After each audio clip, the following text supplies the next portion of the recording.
Hiya! Today's story is one of my absolute favourites. It's called Lost and Found by Oliver Jeffers, and it's all about a cute little penguin who gets lost.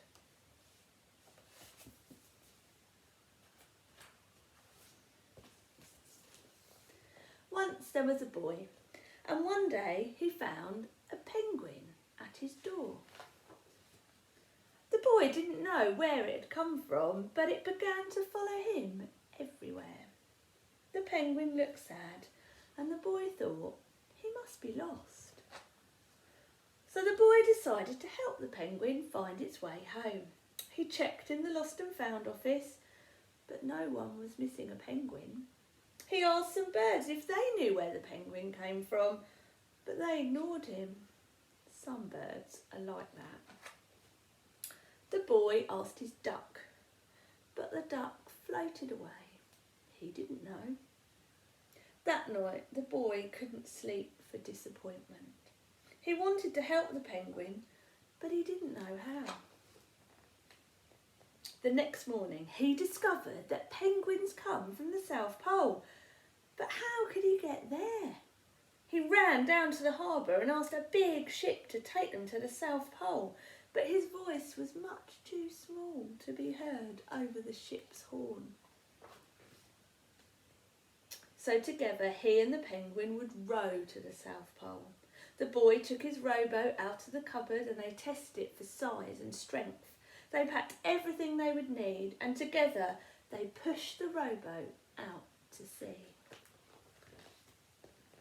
They rowed south for many days and nights, with the boy telling stories all the way. The penguin listened to everything that the boy said. They floated through good weather and bad, when the waves were as big as mountains, until they came to the South Pole.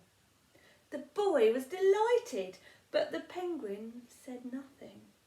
Suddenly, it looked sad again as the boy helped him out of the boat. The boy said goodbye and floated away. But as he looked back, the penguin looked sadder than ever.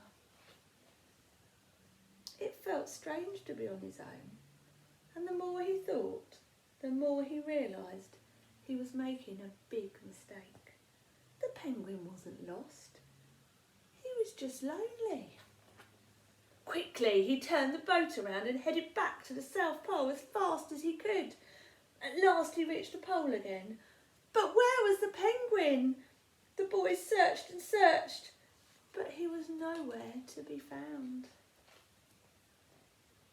Sadly, the boy set off for home. There was no point telling stories because there was no one to listen except the wind and the waves. But then the boy saw something in the water ahead of him. Closer and closer he got until he could see the penguin. And so the boy and his friend went home together, talking of wonderful things all the way.